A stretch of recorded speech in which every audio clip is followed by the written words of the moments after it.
el estudio neurobiológico de la meditación, es decir, saber qué está pasando en el cerebro cuando hacemos meditación. Evidentemente es un entrenamiento de la mente y por tanto sería una formación de la mente. He intentado integrar el hábito de la meditación varias veces en mi vida. Había escuchado en algún lugar que la meditación cambiaba las vidas de las personas que lo hacían, así que yo también decidí intentarlo. Varias veces. Y fallé todas. Por algún motivo yo no podía mantener el hábito de la meditación por más de 3 a 4 semanas. Yo pronto perdía la motivación o me aburría y lo dejaba. Y esto se repetía una tras otra vez. Ahora voy meditando alrededor de 90 días y pienso seguir haciéndolo continuamente porque esta vez cambié un pequeño detalle.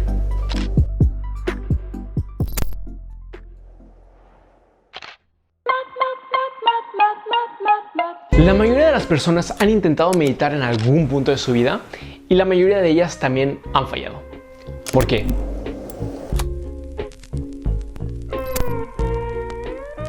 Muchas personas empiezan a meditar para relajarse, para experimentar un estado especial, para volverse mejor persona, para reducir el estrés o el dolor, para parar viejos hábitos, para volverse libres o iluminados. Todas estas razones válidas, pero que pueden traer consigo varios problemas si es que esperas que ocurran rápido solo porque empezaste a meditar. Siempre estarás buscando una de estas experiencias cuando meditas, o estarás buscando feedback de alguna manera de la meditación y no lo vas a recibir. Y por esta razón pronto, poco a poco, te vas a ir preguntando, bueno, ¿acaso tomé el camino correcto con la meditación o acaso lo estoy haciendo correctamente? Es decir, empezarás a dudar de la meditación y muy probablemente pararás. Pero la meditación no funciona así. La meditación de hecho es un proceso muy lento y requiere de una persona que tenga bastante paciencia. Es decir, no esperes un cambio mágico dentro de ti simplemente porque empezaste a meditar durante una semana, sino mira el proceso como una experiencia que poco a poco te va a brindar claridad mental. El poder observar claramente a tu propia mente. Y esto a mí me lleva al siguiente punto, que son los beneficios que yo personalmente he experimentado a largo plazo después de haber empezado a meditar.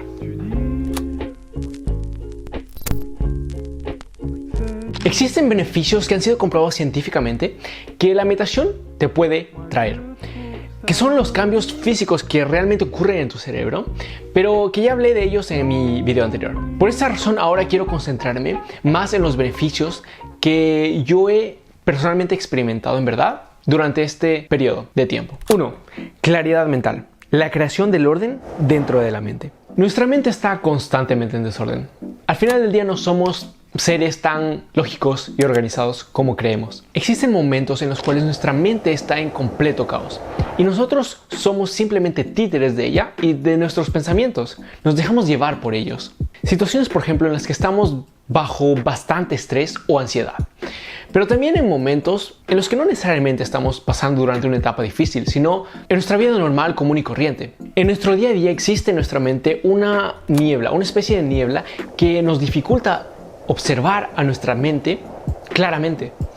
Y esta niebla se la puede ver también como un ruido en el fondo, como una estática, como una radio dañada y que no nos damos cuenta que está ahí justo hasta el momento en el que para. He notado que la meditación me ha ayudado a mí personalmente a crear un espacio de claridad mental y que funciona más o menos como una linterna que alumbra a través de esta neblina que existe en nuestras cabezas. Yo empecé a estar más consciente de mis pensamientos y sentimientos y también de la motivación detrás de ellos. Es decir, que al momento de yo, por ejemplo, recibir un estímulo externo, por ejemplo, escuchar, ver o sentir algo, y reaccionar a esto mediante un pensamiento, yo me daba cuenta de esto y también me daba cuenta de los procesos o patrones mentales que ocurrían ahí. Es decir, podía observar la manera en la que yo reaccionaba a ciertos estímulos y también observar a los pensamientos que salían a la luz dentro de mi cabeza. Básicamente era aprender a estar más consciente de uno mismo. El observar estas preguntas a mí me permitía también pensar sobre las respuestas a ellas. Por ejemplo, ¿por qué pienso esto? ¿Qué evento en mi pasado influyó en mi forma actual de pensar? ¿Siempre he respondido similarmente a estímulos como este? ¿Tengo algún control verdadero sobre los pensamientos que surgen en mi mente? ¿Puedo reconocer un patrón de acciones y pensamientos que siempre se repiten en mí? Respuestas a preguntas que te pueden ayudar un poco a entender cómo funciona tu mente de mejor manera y también a entenderte a ti mismo en general. Y lo que a mí me pareció particularmente interesante es que al tener la respuesta a esas preguntas y otras varias preguntas que te puede hacer, esta información ya no es subconsciente, ya no pasa simplemente dentro de la mente sin que nos demos cuenta, sino que ya la hemos sacado a la luz y con esto tenemos también más control sobre nosotros mismos, ya que podemos efectivamente observar a nuestra mente de una forma más clara. También tenemos la oportunidad de usar esta información para cambiar un poco y con el tiempo uno se va entendiendo a sí mismo mejor, lo cual es muy valioso. Y a veces las respuestas a estas preguntas no van a ser muy fáciles o muy bonitas de escuchar, porque van a representar de una manera objetiva y cruda cómo tú en ciertos momentos puedes llegar a pensar o cómo tú puedes llegar a ser. Pensamientos de los que algunas veces no va a estar muy orgulloso, ya que nos pueden mostrar sin filtros nuestra verdadera naturaleza en ciertos momentos de nuestra vida. Pero si es que sabemos estas respuestas, ahora al menos tenemos el poder de cambiar, si es que así lo decidimos. 2. Distanciamiento del ego. La mente es un instrumento increíble si es que se usa correctamente, pero si es que se usa incorrectamente, se convierte en algo muy destructivo. No es tanto el que uses tu mente de una manera incorrecta, sino el que tú no la usas, sino que ella te usa a ti. Tú piensas que eres tu mente. Otro beneficio que yo encontré que la meditación me ha brindado es la desidentificación del ego. ¿Qué es el ego? En tu mente existe una voz, todos la tenemos. Los procesos mentales involuntarios que creemos que no pueden ser parados. Esta voz comenta, juzga, especula, compara, le gusta, le disgusta, etc.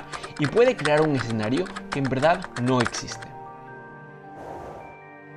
Esta voz, junto a los pensamientos y sentimientos que han sido condicionados por tu pasado y por las experiencias de tu vida, conforman al ego.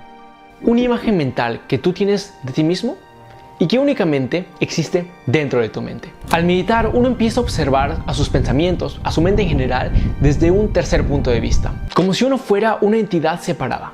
Aquí, la separación entre la mente y lo que tú eres en verdad empieza a tomar forma.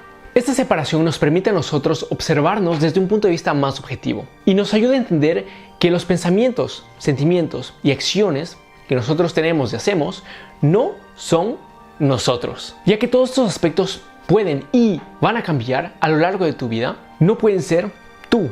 Por ejemplo, tus opiniones o ideas sobre un cierto tema van a cambiar a lo largo de tu vida a medida de que tú vayas adquiriendo más experiencia. Es decir, que esto es simplemente una característica de nosotros, una cualidad que nosotros tenemos, pero no son nosotros.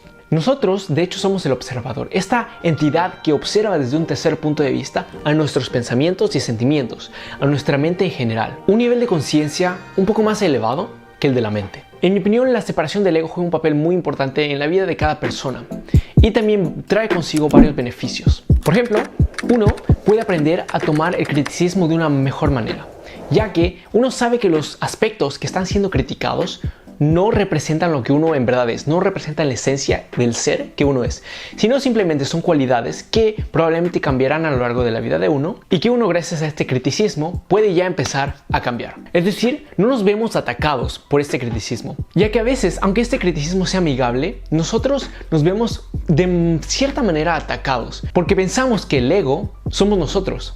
Hemos juntado el ego y lo que en verdad somos como una sola y única entidad. Pero al momento de lograr la separación del ego y de nosotros mismos, podemos tomar crítica de una manera verdaderamente constructiva. Del mismo modo, la separación del ego nos ayuda a ser personas más empáticas. En el libro The Power of Now se habla de que el ego es fuertemente influenciado por las experiencias pasadas de cada persona. En el momento en el que uno logra separarse de su ego o está en el proceso de distanciamiento de este mismo, uno también se da cuenta que el resto de personas están en una situación muy similar. La manera en la que las personas normalmente actúan y piensan ha sido fuertemente condicionado por su pasado. Y si uno también se pone a observar un poco más detalladamente, se da cuenta de por qué las personas actúan de la manera en la que actúan o las razones detrás de su comportamiento. Y en consecuencia uno también llega a ser un poco más empático y tolerante con los demás. Uno ya no juzga tanto como lo hacía antes, ya que no está viendo al ego de la persona a la que ve, sino a su esencia en verdad, a la conciencia de esa persona. En conclusión, para mí la meditación me ha traído algunos beneficios que no esperaba.